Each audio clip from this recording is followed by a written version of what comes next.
Maritim, alam nyo, may gusto ko itanong sa inyo eh. Oh, ano Kanina yan? pa ako nag-iisip dito, baka naman matulungan nyo ako masagot. Sige nga, ano ba Open iniisip up. mo? Kasi ganito, alam ko kasi na marami tayong batas para mapangalagaan ng mga bata. As we should. Oo, di ba? Ang problema, paano naman yung mga magulang? Paano naman ang karapatan nila sa pagtanda nila?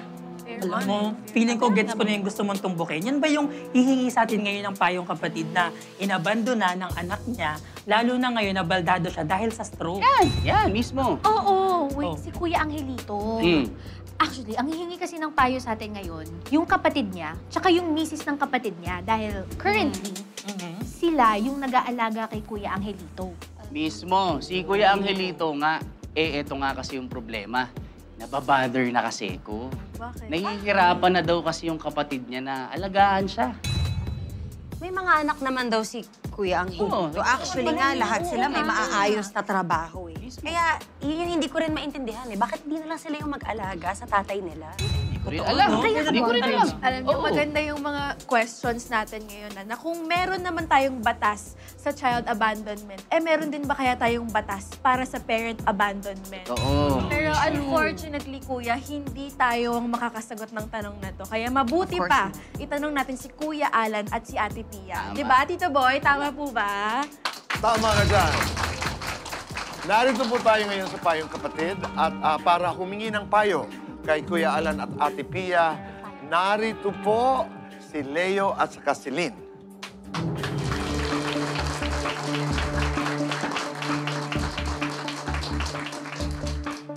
At nasa audience din natin ang kanilang kuya, si Kuya Angelito. Maraming salamat. Magandang gabi sa inyong dalawa. Gandang gabi rin po. Magandang hapon po, Tito Boy. So, thank you for being on the show, Leo, Lynn. And we'd like to honor you sa inyong malasakit, pagmamahal sa inyong kapatid and taking care of him. No? But ikwento nyo pa ng konti yung circumstance. No? So, kailan po na-stroke si Kuya Angelito? And then, paano nangyari na biglang kayo na nag-alaga? Yung October last October po na na-stroke siya. Na, Last year. po, last Last year po, Tito Boy. Nung may stroke siya, bali, tinawagan namin yung mga anak niya para dalhin sa ospital. Nang nandun na sa ospital, Sorry, are you neighbors or he was already living with you? Hindi po. Kasi sa Malabon din po nakatira yung papa nila. Pero umuupa po yan. Tapos po, nung ano po, dahil naputulan po ng kuryente, ngayon na pagdesisyonan po, nung kapatid din po nila na isa, na which is yung tinitirhan po namin ngayon, na doon muna siya sa amin. Okay. Kung saan po kami nakatira. At hindi pa siya nagkaka-stroke noon? Hindi pa po. Okay. Tapos, doon po siya na-stroke. Tapos po, yun nga po, minessage ko po yung mga anak niya that time, na sabi ko po, mga anak kayo, may karapatan kayong malaman kung ano ang lagay ng inyong ama. At yun po, nung ano din po na yun, kinabukasan, yung tatlo po niyang anak nagpunta po agad, which is nagpapasalamat po ako dahil pumunta po sila. Tapos po yun, sinugod po siya sa Jose Reyes po. Tapos, 8 days po siya sa, na-confine po sa Jose Reyes. Yung mga anak niya po that time, kasalitan ko pa po sa pagbabantay. Oh. Tapos, nung makalabas na po siya sa ospital po, yun na po, hindi man lang po, kahit dalaw po, hindi na po nila ginawa. sila paramdam. Hindi na po sila nagano. 2 beses lang po talaga sila nagpalala-move ng diaper at saka konting gamot. Tapos po, nangako po sila na dahil wala na po kaming naging hindi na kami nakapaghanap buhay ng maayos. Umaano kami sa kanila, tapos magdi-December pa po noon, nakikiusap kami na kung pwede, doon muna sa kanila yung papa nila dahil uuwi po kami ng Davao. Because 24/7 din yung pag-alaga, di ba? Opo, opo. So it's Sobra not only the finances, it's the actual Sobra po. pagbabantay to make sure he's okay. No? Opo, lalo na po sa kalagayan niyang siya may dementia na po. Nung dahil hindi naman po sila nagpupunta, nagdumadalaw, pinuntahan po namin sila, nakikiusap kami. Pero every time po na pumunta po kami sa pinagtatrabahuan, obvious naman po na naroon sila, pero lagi lang po sinasabi sa amin na wala, kesyo nakalib daw po or absent, nasa field. Lagi pong ganun po. Sobrang napaka-hassle po sa amin. How old are they? I think po yung panganay 28 years old, kung hindi po ako nagkakamali. Tapos yung halos magkakasunod-sunod lang, konting agwat lang po sila.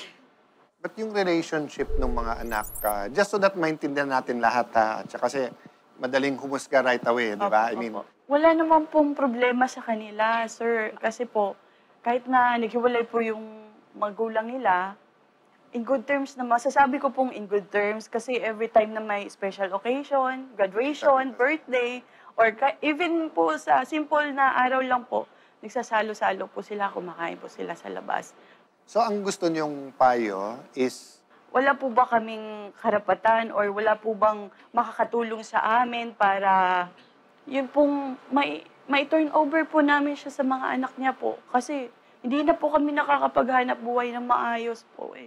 Tapos mga anak niya, yung kapatid po nila, financial, kahit paano nagbibigay siya, pero nahihirapan na rin po kasi. I'll talk about both the legal and yung tawagin ko na lang extra legal. Sa legal, ate, correct me if I'm wrong, no? Sa Article 195, di ba, ng Family Code, subject to the provisions of succeeding articles, the following are obliged meaning may obligation siya, no? To support each other to the whole extent set forth in the preceding article. 1, the spouses. 2, legitimate ascendants and descendants. 3, parents and their legitimate children and legitimate and illegitimate children of the latter. Parents and their illegitimate children and the legitimate children and illegitimate children of the latter. Legitimate brothers and sisters, whether full or half-blood. Tapos the article before, kasi sabi nga, di ba, yung to the extent of the preceding article. Ibig sabihin, ano ba tong sakop ng support? So sabi ng Article 194, support comprises everything indispensable for the sustenance, dwelling, clothing, medical attendance, education, transportation, in keeping with the financial capability of the family, no? So, kung ang tanong is simple na sino bang mas may obligasyon na tumulong, makikita mo kasi yung yung hierarchy sa batas, di ba? So, syempre, una yung mag-asawa. And then, makikita mo nga later on sa children. So, dahil anak niya itong mga to, so, assuming wala siyang dementia nun, he could simply file a petition in court for support. Having said that, makikita mo kasi yung support is ang sinasabi dito, malinaw naman yung part na keeping within your financial capability. Having said that, ang isang dapat niyong pag-aralan din, yung klase ng love and care na ibibigay. Sino ang gumagastos? I'm sorry.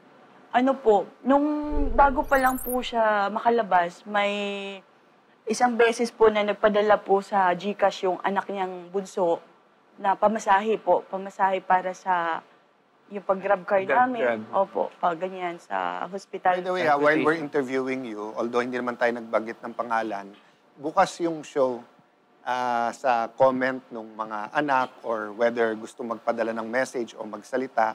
Kasi alam naman namin na lahat ng tao may dahilan. Having said that kasi, isang gustong gawin nung show, ni Ate Pia, ni Kuya Boy, nung show, is tumulong din sa inyo. Kasi even assuming you go to court, hindi panandalian yan. So whether it takes 3 months, whether it's mabilis na yung kaso na yan, whether inadmit na lahat ng anak. So sige, mag-decide ka na, judge. Pwedeng 1 month yan, pwedeng 3 months, pwedeng 6 months. So in the meantime, as you said, nahihirapan kayo, and at the meantime, he needs care din naman, di ba? So that's where we want to bridge the gap then and tumulong din sa inyong mag-asawa and of course, tumulong kay Angelito. No? It's very hard to be a caregiver. And I can see in your faces na you're not trying to get rid of that responsibility. You're just really wondering what happened to the daughters, right? And it's painful para marinig, no? And of course, Alan talked about some remedies. The main people, the main actors in this case is the children. By law, sila talaga. By law, sila talaga.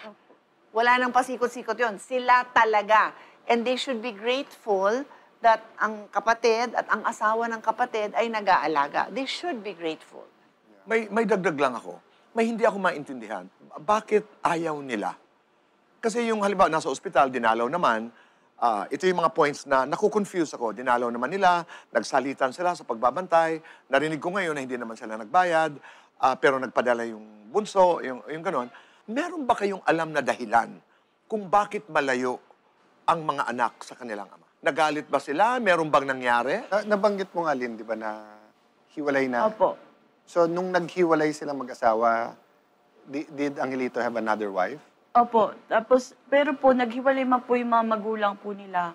Masasabi ko pong in good terms po. Kasi, yun nga po, kahit may mga special occasion, gaya nga po nung graduation ng mga anak niya, kasi lahat po yan napagtapos niya po eh. Napagtapos, ano po siya, taxi driver Hindi yung po. parang pag naghiwalay, hindi na siya Hindi po. pinag-usap dahil may... Tuloy pa rin po yung pagpapadala niya doon. Nagpupunta pa po siya doon. Suggestion ko, no? So, practical na sa approach. Halo na, lawyer and someone na magaling sumulat, di ba, nasulatan nyo ng notice yung mga anak na we want to talk. Para nga ma-settle natin, mapag-usapan natin. But kung hindi, we'll be forced to go to court already.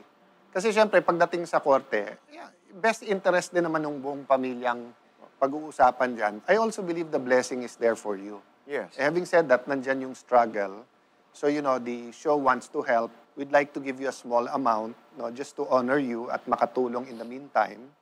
Then yun nga, secondly, kung mag-respond yung mga anak, if we can spare the court from having to decide and less pain na rin sa inyong lahat, less legal expense, gawin natin. Lynn, Leo, maraming salamat. Pagkatapos nito ay patuloy ang pag-uusap kasama si Kuya Larry at you will be blessed. Thank you. Tenfold. Really. Thank you. Ate Pia, Kuya Alan, yes or no? Yan po ang susunod.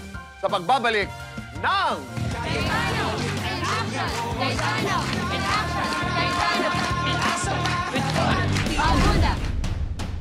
Nagbigay tulong pinansyal sina Kuya Alan at Ate Pia kina Leo at Lynn. At nangako rin ang Cayetano team na tutulong sa mga maintenance medicines ni Kuya Angelito. Agad ding gumawa ng paraan ang programa para sana mabuksan ang komunikasyon at hingi ng panig ng mga anak ni Kuya Angelito. Pero hanggang sa kasalukuyan, hinihintay pa ang kanilang sagot. Handa naman sina Leo at Lynn na ipagpatuloy ang pag-aalaga kay Kuya Angelito.